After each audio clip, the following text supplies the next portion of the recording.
So ito yung water system namin dito sa farm. Bali ito yung papunta dun sa drum, sa tower namin, sa manukan o sa poultry namin. Then ito yung motor niya at deep well siya, around isang tubo yung haba niya, around 20 feet. Tapos kailangan mo kasi siyang i-priming, tapos kailangan mo siyang alisin, paganahin muna para lumabas yung mga buhangin.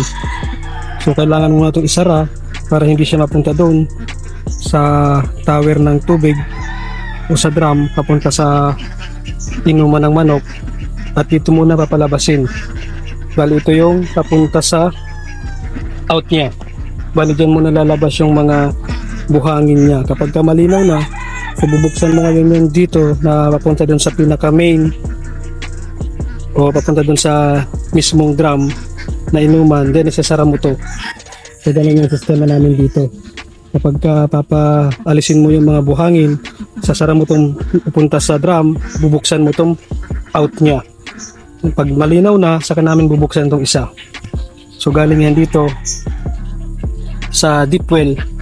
Sa ilalim niyan merong foot valve para minsan hindi na kailangan pang mag-priming. Sa unang paandar kailangan mo siya mag-priming kasi nauubos yung tubig sa loob niya. Pero pag mga pangalawa, hindi na kailangan kasi nai-stack pa yung tubig niya. Yan, so ganyan yung sistema namin dito sa water system. Dati, ang gamit namin ay yung pang-industrial na water pump.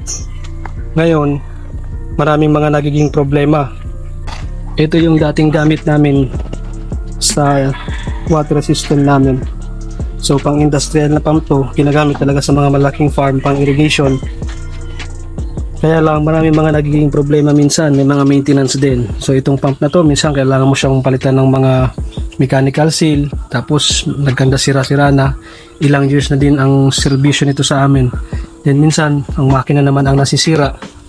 Kaya maraming mga factors na kinakailangan ditong tandaan. Kasi laging nasisira. Minsan nauubusan pa ng gasolina. So ang kalaban lang namin dun sa aming bagong installation is brand out. Pero lagi kaming na-stock na tubig kaya minsan lang maubusan. Ito maganda sana, malakas. Kaso malakas din kumonsumo sa gasolina. Tapos malakas din yung buga niya. So dati ginagamit namin yan sa swimming pool. Diyan.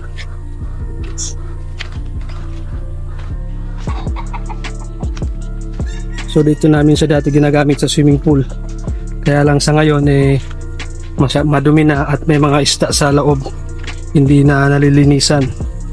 So ito hindi siya advisable gamitin sa swimming pool kasi maliit lang siya. 2 horsepower lang to.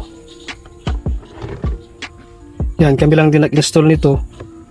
2 horsepower siya. So hindi siya advisable na gamitin sa swimming pool kasi masyadong matagal kung gagamitin natin siya. So pag operate nito, ito yung pang priming niya. So kailangan mo lang siyang lagyan ng tubig dito.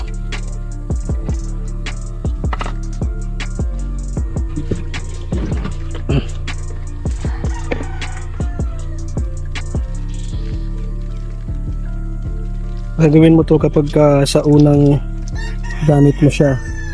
Kasi every other day kami nagpapump ng tubig na inumin ng mga manok.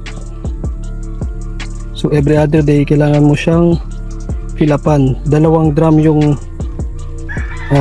capacity ng storage namin. 2 drum, ibig sabihin 400 liters. So meron akong almost 1,000 heads na RTL. Then every other day kami nagpapainom ng tubig. So ganun sila kalakas magkonsumo.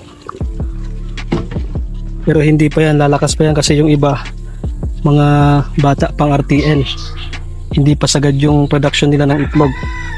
Kaya siguro magdadagdag kami ngayon ng storage ng tubig. So ganun lang, pag may primer na siya, bubuksan mo lang yung on.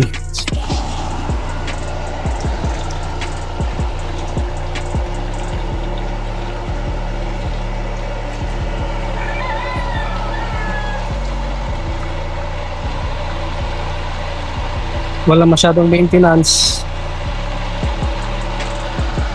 Then isang kalabit lang, mag-on na siya dito na dun sa makina. Kailangan mo pa siyang i-start mano-mano. So ito, ganyan lang yung buhos ng tubig niya, pero minsan lalakas yan kasi humihigop pa ng tubig yan sa ilalim. Kung gusto niyo mayroong mas malakas pa dito, meron niya mga pang deep well talaga, pang shallow water lang kasi yan eh. So ito, hintayin mong luminaw siya, umatanggal yung mga buhangin niya. Then pwede mo na siyang i-close, tapos i-open dito papunta sa main storage tank.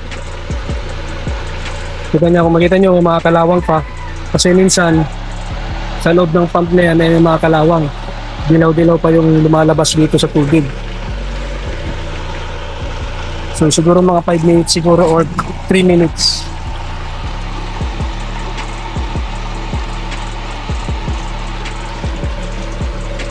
Yan, kung mapapansin nyo, medyo malinaw na. Or malinaw na talaga siya. Lagyan lang yung pixel. So kapag ganyan, malinaw na siya, bubuksan ko lang itong pinaka-bag niya papunta doon sa main storage tank. Magbukas na siya, saka namin ito isasara itong isa. So yan. So ngayon, papunta na siya doon sa main storage tank.